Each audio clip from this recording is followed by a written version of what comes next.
ಒಂದು ವಿಷಯವನ್ನ ಹೇಳಿದವರು ಮಹಾತ್ಮ ಗಾಂಧೀಜಿಯವರನ್ನು, ಡಾಕ್ಟರ್ ಅಂಬೇಡ್ಕರ್ ಅವರಿಗೆ. ನಾವು ಒಬ್ಬನವ್ರು ಯಾವಾಗಲೂ ಆ ಧ್ವನಿ ಎತ್ತೋದಕ್ಕೆ ಅವಕಾಶ ಮಾಡಿಕೊಟ್ಟಂತ ಅಂಬೇಡ್ಕರ್ ಅವರ ಸಿದ್ಧಾಂತಗಳ ಅಡಿಯಲ್ಲಿ ಇವತ್ತು ಈ ಸಮಾವೇಶ ನಡೀತಾ ಇದೆ.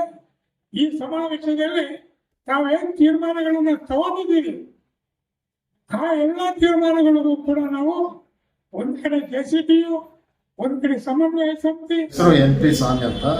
ನಾನು Karnataka state construction workers central ಯೂನಿಯನ್ನ ಅಧ್ಯಕ್ಷರಾಗಿದ್ದೀನಿ. ಇವತ್ತು ದಿವಸ ರಾಜ್ಯ ಮಟ್ಟದ ಸಮಾವೇಶ ಮಾಡ್ತಾ ಇದ್ದೀವಿ.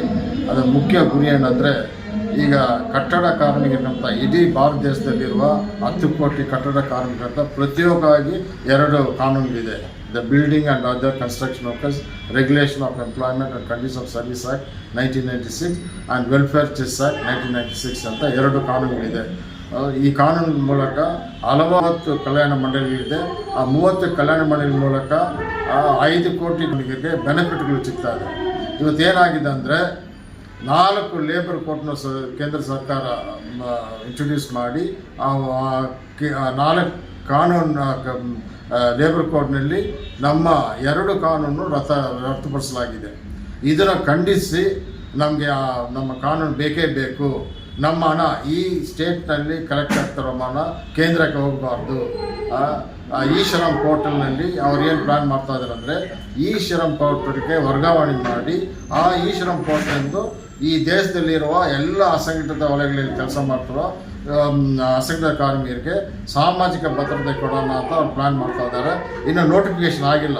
ಆ ನೋಟಿಫಿಕೇಶನ್ ಬಂದ ತಕ್ಷಣ ಈ ಹಣ, ನಮ್ಮ ಹಣ ಬಂದು ಕೇಂದ್ರ ಸರ್ಕಾರ ಹೋಗ್ತದೆ, ಬೋರ್ಡ್ ಬಂದು ಡಿಸಾಲ್ವ್ ಆಗ್ತದೆ.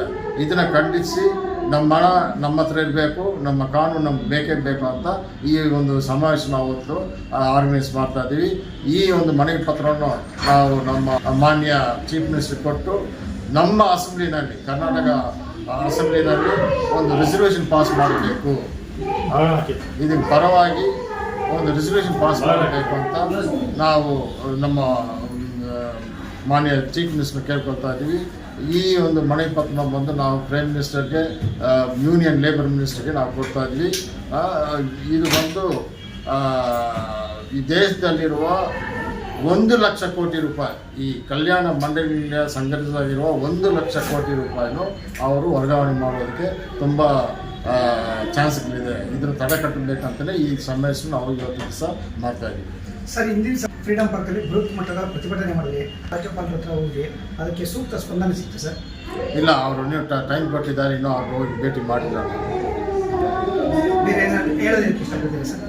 ಇಲ್ಲ, ನಾವು ಏನು ಹೇಳ್ತಾ ಇದ್ದೀವಿ ಅಂದರೆ, ಇದು ತುಂಬ ಅನ್ಯಾಯ. ಯಾಕಂದರೆ ಹಲವಾರು ವರ್ಷಗಳು ಹೋರಾಟ ಮಾಡಿ ತಗೊಂಡು ಬರ್ತಕ್ಕ ಕಾನೂನು, ಪ್ರತಿಯೊಬ್ಬ ಕಾನೂನು ಕಟ್ಟಡ ಕಾರ್ಮಿಕರಿಗೆ, ಈ ದೇಶನ ಕಟ್ಟಡ ಕಾರ್ಮಿಕರಿಗೆ ಈ ಅನ್ಯಾಯ ನಡೀಬಾರ್ದು. ಯಾಕಂದರೆ ಈ ಹಣ, ಈ ಮಂಡಳಿಗಳನ್ನೇ ಸಂಗ್ರಹಿಸೋ ಹಣ ಕೇಂದ್ರ ಸರ್ಕಾರ ಬಜೆಟ್ನಿಂದ ಬರ್ತಕ್ಕ ಹಣ ಇಲ್ಲ ರಾಜ್ಯ ಸರ್ಕಾರ ಹಣ ಇಲ್ಲ. ಇದು ನಮ್ಮ ಹಣ, ಕಟ್ಟಡ ಕಾರ್ಮಿಕರ ಹಣ. ಈ ಹಣ ಮೇಲೆ ಯಾಕೆ ಕಣ್ಣು ಹಾಕ್ತಾ ಇದ್ದೀರಾ ಅಂತ. ಜಾಲಲ್ಲಿ ಈಸ್ಟ್ ಕಡೆಯಿಂದ ಅಧ್ಯಕ್ಷ, ನಾನು ಬ್ರಾಂಚ್ ಅಧ್ಯಕ್ಷರವರು, ನಮ್ಮ Karnataka state construction workers central ಯೂನಿಯನಲ್ಲಿ ನಾವು ಕೆಳಗೆ ಮಟ್ಟದಿಂದ ಮೇಲಕ್ಕೆ ಬಂದಿದ್ದೀವಿ. ಅದಕ್ಕೆ ಕಾರಣ ನಮ್ಮ ಕಟ್ಟಡ ಕಾರ್ಮಿಕರು ಎಲ್ಲರೂ ದಯವಿಟ್ಟು ಈ ಕೂಲಿ ಕೆಲಸ ಮಾಡೋರೆಲ್ಲ ಎಲ್ಲರೂ ಇದೇ ಥರ ಅವ್ರವ್ರು ಒಂದೊಂದು ವೇದಿಕೆ ಮೇಲೆ ಬರಬೇಕಂತ ಆಸೆ ನಮಗೆ. ಅದಕ್ಕೆ ನಮ್ಮ ಕರ್ನಾಟಕದಲ್ಲಿರೋ ರೂಲ್ಸ್ಗಳನ್ನ ತುಂಬ ಕಡಿಮೆ ಮಾಡಿಬಿಟ್ಟಾರೆ. 40 ರೂಲ್ಸ್ ಇತ್ತು, ಅದನ್ನೆಲ್ಲ ತೆಗೆದು ಇವಾಗ ಬರೀ 4 ಕೋರ್ಟ್ ತಗೊಂಡ್ಬರ್ತಾರೆ. ಅದಕ್ಕೋಸ್ಕರ ಈ ಹೋರಾಟ. ದಯವಿಟ್ಟು ನಮಗೆ ನಮ್ಮದು ಏನೇನು ಇದೆಯಾ ಸೌಲಭ್ಯಗಳು ಕಟ್ಟಡ ಕಾರ್ಮಿಕರಿಗೆ, ಮಕ್ಕಳಿಗೆ ಎಜುಕೇಷನು ಇದೆಲ್ಲ ನಿಲ್ಲಿಸ್ಬಿಟ್ಟಾರೆ. ದಯವಿಟ್ಟು ಅದನ್ನು ಪತ್ರಿಕರಿಗೆ ಕೈ ಮುಗಿತಿ ಕಳಕಳ ಕೇಳ್ತಾ ಇದ್ದಾರೆ ಅಂದರೆ, ದಯವಿಟ್ಟು ನಮ್ಮನ್ನು ಕಾಪಾಡೋಕ್ಕೆ ನೀವೆಲ್ಲ ಮುಂದೆ ಬರಬೇಕು. ಪತ್ರಿಕೆಯವರವರು ನೀವು ಹೆಂಗಾಗ್ತೀರಾ ಹಂಗೇನೆ ಅವರೆಲ್ಲ ಖಂಡಿತವಾಗಿ ಬೆಂಬಲ ಕೊಡಬೇಕು. ನಮಗೆ ನಿಮ್ಮ ಸಹಕಾರ ಇರಬೇಕಂತ ನಾನು ಬೇಡಿಕೊಳ್ತಾ ಇದ್ದೀನಿ. ಸರ್, ಇಷ್ಟು ದೊಡ್ಡ ಬೃಹತ್ ಸಮಾವೇಶ ಮಾಡ್ತಾ ಇದ್ದೀರಾ. ರಾಜ್ಯ ಸರ್ಕಾರದಲ್ಲಿ ಮನೆ ಮುಖ್ಯಮಂತ್ರಿಗಳು ಸಿದ್ದರಾಮಯ್ಯನವ್ರಿಗೆ ಮತ್ತು ಉಪಮುಖ್ಯಮಂತ್ರಿಗಳು DK ಶಿವಕುಮಾರ್ ಸಾಹೇಬರಿಗೆ ಏನು ಹೇಳಕ್ಕೆ ಇಷ್ಟಪಡ್ತೀರಾ ಸರ್? ಏನು ಹೇಳಕ್ಕಂದ್ರೆ, ನಾವು ಕಟ್ಟಡ ಅವರು ಬರೀ ಮಾತಲ್ಲಿ ಹೇಳ್ತಾ ಇದ್ದಾರೆ ಸಿದ್ದರಾಮಯ್ಯ ಅವರು. ಏನಂತ, ನಾವು ಬಡವರಿಗಾಗಿ ಬಂದಿರೋ ಪಕ್ಷ ಅಂತಾರಲ್ಲ, ಬಡವರಿಗಾಗಿ ನಾವು 1 ವಾರದಿಂದ ಲೆಟರ್ ಕೊಡ್ತಾ ಇದೀವಿ. ಅವರಿಗೆ ಲೆಟರ್ ಕೊಟ್ಟರು ಒಂದೇ ಒಂದು ಕಾರ್ಯಕರ್ತ ಇವ್ರನ್ನು ಬಂದಿಲ್ಲ, ಯಾರ ನಾಯಕರು ಬಂದಿಲ್ಲ. ಎಲ್ಲ ಕೇಳಿದ್ರೆ ನಾವೆಲ್ಲ ಸಮಾವೇಶ ಇದೆ, ಹಂಗಾದ್ರೆ ಇವ್ರಿಗೆ ಸಮಾವೇಶ ಕೊಟ್ಟಿರೋದು ನಾವು ತಾನೆ. ಕಟ್ಟಡ ಕಾರ್ಮಿಕರಿಗೆಲ್ಲ ಸಮಾವೇಶ ಕುತ್ಕೊಳ್ಳೋಕ್ಕಾಗತ್ತಾ ಸರ್? ಇವತ್ತು ಇಲ್ಲಿ ನಿಲ್ತ್ಕೊಂಡು ಮಾತಾಡ್ತೀವಿ ಅಂದ್ರೆ ಇದಕ್ಕೆ ಕಾರಣ ನಮ್ಮ ಕಟ್ಟಡ ಕಾರ್ಮಿಕರು. ನೀವೆಲ್ಲರೂ ಇಲ್ಲಿ ಬಂದು ನಿಂತಿರಬೇಕು. ಈ ಟೈಲ್ಸ್ಗಳಿಂದ ಹಿಡಿದು ಎಲ್ಲ ದೊಡ್ಡ ದೊಡ್ಡ ಮಾಲಿಕೆ ಚೇರ್ ಎಲ್ಲ ಕೂತಿರೋದು ನಮ್ಮಿಂದನೇ. ನಮ್ಮ ಕಟ್ಟಡ ಕಾರ್ಮಿಕರು ನೋಡಕ್ಕೆ ಅವ್ರು ಬಂದಿಲ್ಲ. ಅವ್ರು ನಾವು ಸಮಾವೇಶ ಮಾಡ್ತೀವಿ ಅಂತ ಹೋಗ್ತಾ ಇದಾರಲ್ಲ, ಒಬ್ರನ್ನ ಬಂದಿಲ್ಲ ಸರ್ ಯಾರು. ಹಂಗಾರೆ ಏನ್ ತಿಳ್ಕೊಂಡಿದ್ದಾರೆ ಕಟ್ಟಡ ಕಾರ್ಮಿಕರ? ಇವ್ರು ಏನು ಓಟ್ ಹಾಕೋದಕ್ಕೆ ಅಷ್ಟೇ ಬೇಕಾಗಿರೋದು. ಇವ್ರು ಬೇಕಾಗಿಲ್ಲ ಅಂತಾರಲ್ಲ, ದಯವಿಟ್ಟು ಅದನ್ನ ಅವ್ರ ಮನಸ್ಸಿಂದ ತೆಗಿಬೇಕು. ತೆಗೆದ್ಬಿಟ್ಟು ಬಡವ್ರನ್ನ ನೋಡ್ಬೇಕು ಫಸ್ಟ್. ಹಂಗ ಅವ್ರು ಹೇಳತ್ರ ನಡ್ಕೋಬೇಕು. ಖಂಡಿತವಾಗಿ ಈ ಬಡವರಿಗಾಗಿ ಇವ್ರಿಗೆ ಸಹಕಾರ ಮಾಡಲಿಲ್ಲ ಅಂದ್ರೆ ನೆಕ್ಸ್ಟ್ ಅವ್ರು ಖಂಡಿತವಾಗಿ ಇದನ್ನ ತೋರಿಸ್ತೀವಿ ನಾವು. 4 ಮಾತ್ರ ತಂದವರೆ, 4 ಕರೆಕ್ಟಾಗಿ ಜಾರಿ ಮಾಡ್ತಾ ಇಲ್ಲ, ಜನ ಕೊಡ್ತಾ ಇಲ್ಲ. ಪೆನ್ಷನ್ ಹಿಡಿದು ಮತ್ತೆ ನಮ್ಗೆ ಇದು ಮಕ್ಕಳು ಸ್ಕಾಲರ್ಶಿಪ್ ಅಂತ ಹಿಡಿದು ಕಡಿಮೆ ಮಾಡಿಬಿಟ್ಟವ್ರೆ. ಒಂದು ಎರಡನೇದು ಹೇಳಿದ್ರೆ ಸಂತೋಷ್ ಲಾಡ್ ಅವರು ನಮ್ಮ ಕಾರ್ಮಿಕರ ಮಿನಿಸ್ಟ್ರಿ ಹೇಳ್ತಾವ್ರೆ, ಸುಮಾರು ಬೋಕಸ್ ಕಾರ್ಡ್ಗಳು ಇದೆ ಅಂತ ಹೇಳ್ತಾರೆ. ಬೋಕಸ್ ಕಾರ್ಡ್ಗಳು ನಮ್ಮ ಕಾರ್ಮಿಕರಂತ ಮಾಡಿಲ್ಲ. ಮಾಡಿದ್ರೆ MLAಗಳು MP ಗಳು ಈ ಥರವರು ರಾಜಕೀಯವರು ಮಾಡಿರೋದು. ಕಾರ್ಮಿಕರು ನಿಜವಾದ ಕಾರ್ಮಿಕರು ಅಂತ ಕರೆಕ್ಟಾಗಿ ಮಾಡಿದ್ದಾರೆ, ಕರೆಕ್ಟಾಗಿ ಕಾರ್ಡ್ ಇದೆ. ಇದರಲ್ಲಿ ಬಂದ್ಬಿಟ್ಟು ಬೋಕಸ್ ಕಾರ್ಡ್ ಕೆಲವೊಂದು ಸುಮಾರು ತೊಂದರೆ ಆಗಿದೆ. ಮತ್ತೆ ಕಿಟ್ಟುಗಳು ಕೊಡ್ತಾವ್ರೆ. ಕಿಟ್ಟುಗಳು ಬಂದು ಯಾವುದಕ್ಕೂ ಲಾಯ್ಕಿಲ್ಲ, ಒಂದು ನೈಯಾ ಪೈಸಾಕ್ಕೆ ಲಾಯ್ಕಿಲ್ಲ ಕಿಟ್ಟುಗಳು ಕೊಡೋದು. ಒಂದು ಸುದ್ದಿ ಕೊಟ್ಟಿದ್ದಾರೆ, ಈಗ ತಟ್ಟದ ಹೊಡೆದಾಗ್ಬಿಡ್ತಾ ಇದೆ, ಯಾವ್ದು ಮೆಟೀರಿಯಲ್ ಸರಿ ಇಲ್ಲ. ಇದರಲ್ಲಿ ಕೆಲವೊಂದು ಕಾರ್ಯವರು ಕೊಟ್ಟಿದ್ದಾರೆ, ಪ್ಲಂಬರ್ ಕೊಟ್ಟಿಲ್ಲ, ಕಾರ್ಪೆಂಟರ್ಗಳು ಹಲವಾರು ಜನ ಇದ್ದಾರೆ ನಮ್ಮ ಕಾರ್ಮಿಕರುಗಳು. ಅದರಲ್ಲಿ ಕೆಲವರು ಕೊಟ್ಟಿಲ್ಲ. ಏನದ ಒಂದು ಬರೀ ಕಾರ್ಯವರು ಕೊಡ್ತಾವ್ರೆ. ಪ್ಲಂಬರ್ ಇದ್ದಾರೆ, ಎಲೆಕ್ಟ್ರಿಷಿಯನ್ ಇದ್ದಾರೆ, ವೆಲ್ಡರ್ ಇದ್ದಾರೆ, ಹಲವಾರು ಇದ್ದಾರೆ, ಪೇಂಟರ್ ಇದ್ದಾರೆ, ಯಾರಿಗೂ ಕಟ್ಟುಗಳು ಕೊಟ್ಟಿಲ್ಲ. ಇದರಲ್ಲಿ ಕೆಲವರು ಮಾತ್ರ ಕೊಡ್ತಾರೆ. ಸುಮಾರು ತೊಂದರೆ ಆಗಿದೆ ನಮ್ಮ ಕಾರ್ಮಿಕರು. ಒಂದು ಸೆಡ್ ಕಟ್ಟಬೇಕಂದ್ರೆ ನಾವು ಕಾರ್ಮಿಕರಿರಬೇಕು. ವಿಧಾನಸೌಧದಾಗ ಅಸೆಂಬ್ಲಿ ಕಟ್ಟಬೇಕಂದ್ರೆ ನಾವು ಕಾರ್ಮಿಕರಿರಬೇಕು. ಡೆಲ್ಲಿ ಕೋಟೆ ಕಟ್ಟಬೇಕು ಕಾರ್ಮಿಕರಿರಬೇಕು. ಈ ಮಿನಿಸ್ಟ್ರುಗಳು ಅವರು ಇವರು ಪ್ರಧಾನಮಂತ್ರಿ ಎಲ್ಲ ಮಲಗಿರೋದೆಲ್ಲ ಈ ಕಾರ್ಮಿಕರು ಕಟ್ಟಿರೋ ಸೆಡ್ಡಲ್ಲಿ ಮಲಗಿದ್ದಾರೆ.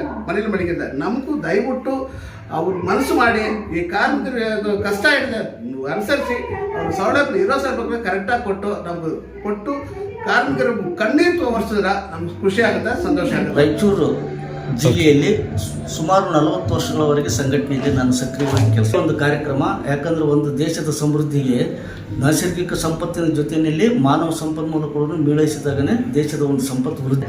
ಅದರಲ್ಲಿ ರೈತ ಹೆಂಗೆ ದೇಶದ ಬೆನ್ನೆಲುಬು, ತದನಂತರ ಬರ್ತಕ್ಕಂಥವ್ರು ಕಟ್ಟಡ ಕಾರ್ಮಿಕರು. ಎಲ್ಲ ಅಭಿವೃದ್ಧಿ ಕಾರ್ಯಗಳಲ್ಲಿ ಕಟ್ಟಡ ಕಾರ್ಮಿಕರು ತೊಡಗ್ತಕ್ಕಂಥದ್ದು ತಮ್ಮೆಲ್ಲರಿಗೂ ಗೊತ್ತಿದ್ದೀವಿ. ಯಾವುದೇ ಒಂದು ಪ್ರತ್ಯೇಕವಾದಂಥ ಕಾಯ್ದೆ ಇರಲಿಲ್ಲ. ಕಳೆದ 40 ವರ್ಷದಿಂದಲೂ ನಾವು ಸಂಘಟನೆಯಲ್ಲಿ ಸಕ್ರಿಯವಾಗಿ ಪಾಲ್ಗೊಂಡಿದ್ದರಿಂದ ನಮ್ಮ ರಾಜ್ಯ ಅಧ್ಯಕ್ಷರಾಗಿರ್ತಕ್ಕಂಥ NP ಸ್ವಾಮಿಯವರ ನೇತೃತ್ವದಲ್ಲಿ ಕಟ್ಟಡ ಕಾರ್ಮಿಕರಿಗೊಂದು ಪ್ರತ್ಯೇಕ ಕಾಯ್ದೆ ಬೇಕು ಅಂತ ಹೇಳಿಬಿಟ್ಟು ಅವರ ಒಂದು ಹಂಬಲ ಏನಿದೆಯಲ್ಲ, ಅವರ ಜೊತೆಯಲ್ಲಿ ದಿವಂಗತ VR ಕೃಷ್ಣಯ್ಯರ್ ಸರ್ವೋಚ್ಚ ನ್ಯಾಯಾಲಯದ ನ್ಯಾಯಮೂರ್ತಿಗಳು ಕೈ ಜೋಡಿಸಿದರು. ತದನಂತರ ಹಲವಾರು ನಾಯಕ ಮುಖಂಡರು ಕಾರ್ಮಿಕರ ಒಂದು ಹಿತೈಷಿ ಬಯಸ್ತಕ್ಕಂಥವ್ರು ಅವ್ರ ಜೊತೆಯಲ್ಲಿ ಸೇರಿಕೊಂಡು ಈ ಒಂದು ಪ್ರತ್ಯೇಕ ಕಾಯ್ದೆಯನ್ನು ಕೇಂದ್ರ ಸರ್ಕಾರ 1996ರಲ್ಲಿ ತಂದು, ತದನಂತರ ಕರ್ನಾಟಕ ರಾಜ್ಯದಲ್ಲಿ ಅದಕ್ಕೆ ನಿಯಮಗಳನ್ನು ರೂಪಿಸಿ 2006ರಲ್ಲಿ ನವೆಂಬರ್ 1ರಂದು ಕರ್ನಾಟಕ ರಾಜ್ಯೋತ್ಸವದ ದಿನದಂದು ಕಟ್ಟಡ ಕಾರ್ಮಿಕರಿಗೆ ಒಂದು ಕೊಡುಗೆಯಾಗಿ ನೀಡಿದರು.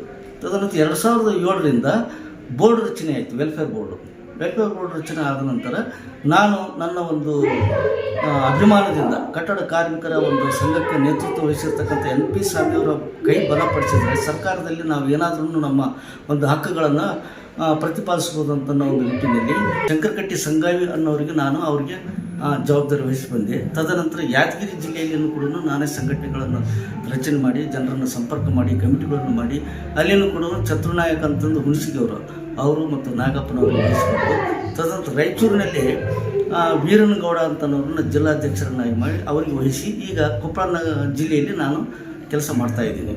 ಸರ್, NP ಸ್ವಾಮಿಯವರಾಗಲಿ ನೀವಾಗಲಿ ನಿರಂತರವಾಗಿ ಸುದೀರ್ಘವಾಗಿ 40 ವರ್ಷಗಳಿಂದ ಹೋರಾಟ ಮಾಡಿಕೊಂಡು ಕಟ್ಟಡ ಕಾರ್ಮಿಕರಿಗೆ ನ್ಯಾಯ ಒದಗಿಸ್ಕೊಡ್ತಾ ಇದ್ದೀರಾ. ಈ ಕಟ್ಟಡ ಕಾರ್ಮಿಕರೆಲ್ಲ ಸವಲತ್ತುಗಳು ತಗೊತಾ ಇದ್ದಾರೆ, ಅವ್ರ ಬಗ್ಗೆ ತಾವೇನು ಹೇಳಕ್ಕೆ ಇಷ್ಟಪಡ್ತೀರಾ ಸರ್? ಇಲ್ಲ, ಕಟ್ಟಡ ಕಾರ್ಮಿಕರು ಅನಕ್ಷರಸ್ಥ ಜನ ಜಾಸ್ತಿ ಇರೋದ್ರಿಂದ, ಅವರು ಅಮಾಯಕರಾಗಿರೋದ್ರಿಂದ ಮತ್ತು ಕೆಲವು ಪರಿಸರಗಳು ಸರಿಯಾದ ರೀತಿಯಲ್ಲಿ ಅವರಿಗೆ ಜಾಗೃತಿ ಮೂಡಿಸಲಾದಂಥ ಪರಿಸ್ಥಿತಿಯಲ್ಲಿ ಇದು ಸಂಪೂರ್ಣವಾಗಿ ನಾವು ನಮ್ಮ ನಿರೀಕ್ಷೆ ಮಟ್ಟದಲ್ಲಿ ಸೌಲಭ್ಯಗಳು ದೊರೆಯಲಾರದಂಥ ಪರಿಸ್ಥಿತಿ ಇದೆ. ಅದಕ್ಕಾಗಿ ನಾವು ಜೊತೆಗೆ ಜಾಗೃತಿಯನ್ನು ಮೂಡಿಸುತ್ತಾ ಸಂಘಟನೆಯನ್ನು ಬೆಳೆಸುತ್ತಾ ನಾವು ಮಾಡ್ತಾಯಿದ್ವಿ. ಆದರೆ ಒಂದು ದುರಂತ ಏನಂತಂದರೆ ಕೆಲವು ಸಂಘಟನೆಗಳು ಹುಟ್ಟುತ್ತಾ ಇದಾವೆ.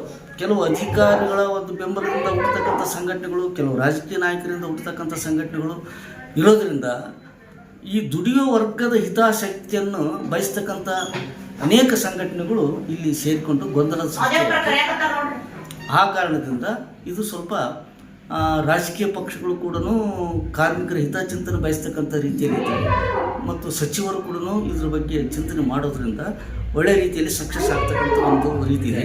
ಇಳಕಲ್ಲಿಂದ ಬಂದೀವ್ರಿ, ಬಾಗಲಕೋಟೆ ಡಿಸ್ಟಿಕ್ ಇಳಕಲ್ಲಿಂದ ಬಂದೀವ್ರಿ. ನಾನು ಇಳಕಲ್ನಾಗ 2 ಸಲ ಕೌನ್ಸಿಲರ್ ರೀ, ಈಗ ಮಾಜಿ ಕೌನ್ಸಿಲರ್. ಮೊದಲು ಒಂದು ಓಟು ಕೊಟ್ಟು ನನಗೆ 2 ಸಲ ಕೊಳಗೇರಿ ರಾಷ್ಟ್ರ ಬಂದಾರ. ಅದಕ್ಕೆ ಕಾರಣ ಎಪಿ ಸರ್. ಇವತ್ತು ನಾನು ಬಡೇ ಕುಟುಂಬದಲ್ಲಿ ಇದ್ದೆ.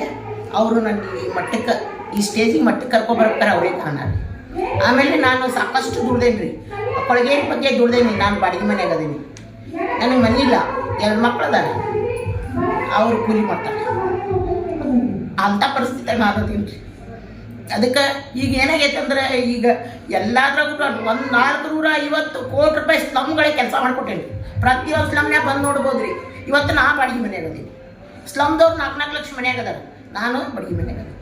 ಇಷ್ಟು ಈ ಕಾರ್ಯಕ್ರಮಕ್ಕೆ ನಮ್ಮ ಕಟ್ಟಡ ಕಾರ್ಮಿಕರು ಕಾರ್ಯದರ್ಶಿ ಅಂತ ಹೇಳಿ ನನಗೆ ಆಯ್ಕೆ ಮಾಡಿರಿ. ಭಾಳ ದಿನದಿಂದ ಇದು ಯಾವಾಗ ಹುಟ್ಟೈತೆ ಅವಾಗಲಿಂದ ನಾನು ಅದ್ರ ಜೊತೆಗೆ ಕರ್ನಾಟಕ ಕೊಳಗೇರಿ ನಿವಾಸಿಗಳ ಸಾಹಿತ್ಯ ಸಂಘಟನೆ ಮತ್ತು ರಾಜ್ಯ ಕಟ್ಟಡ ಕಾರ್ಮಿಕ ಸಂಘದ ಜೊತೆಗೆ ನಾನು ಇವತ್ತಿದ್ದು ಬೆಳೆದು ಕೆಲಸ ಮಾಡಿದ್ದೀನಿ. ಆಮೇಲೆ ನಾನು ಜೊತೆಗೆ ಕೌನ್ಸಿಲರ್ ಆಗಿದ್ದೀನಿ. ಅದಕ್ಕೆ MP ಸ್ವಾಮಿಯವರು ಭಾಳ ಶ್ರಮ ಪಟ್ರೆ. ಇವತ್ತು ನಾನು ಏನು ಚೆಂದಾಗಿ ಮಾತಾಡ್ಬೇಕನ್ನೋ ಕಾರಣ MP ಸ್ವಾಮಿ. ಯಾಕಂದ್ರೆ ನಮ್ಗೆ ತರಬೇತಿ ಕೊಡ್ತಿದ್ರು ಅವ್ರಿಗೆ ಕರೆದು. ಆಮೇಲೆ ಹೆಂಗೆ ಮಾತಾಡಬೇಕು, ಯಾರ ಜೊತೆಗೆ ಹೆಂಗೆ ಮಾತಾಡಬೇಕು, ಜನಗಳಿಗೆ ಯಾವ ಥರ. ಈಗ ಸ್ಲಮ್ ಜನ ಇರೋರ್ರಿ ರೊಕ್ಕ, ಅವ್ರು ಸ್ಲಮ್ ಕಡೆ ರೊಕ್ಕ ಇರೋದಿಲ್ಲ. ನಾವು ಕೆಲಸ ಮಾಡಿಕೊಟ್ರೆ ನಮ್ಮ ಕಡೆ ಇರ್ತಾರೆ ಅವರು. ಇಲ್ಲಿಗ್ರೆ ನಮ್ಮ ಹತ್ರ ಇರೋದೇ ಇಲ್ಲ ಅವರು. ಇವತ್ತಿಗೆ ನಾನು ಇಲ್ಲೇ ಇದ್ದು ನನ್ನ ಕೊಳಗೇರಿಯವ್ರು ಕರೆದ್ರೆ ಬರ್ತಾರೆ, ಸಮಸ್ಯೆ ಇತ್ತು ಬರ್ಯಮ್ಮ ನಿಮ್ಮದು ಅಂತ ಹೇಳಿದ್ರು.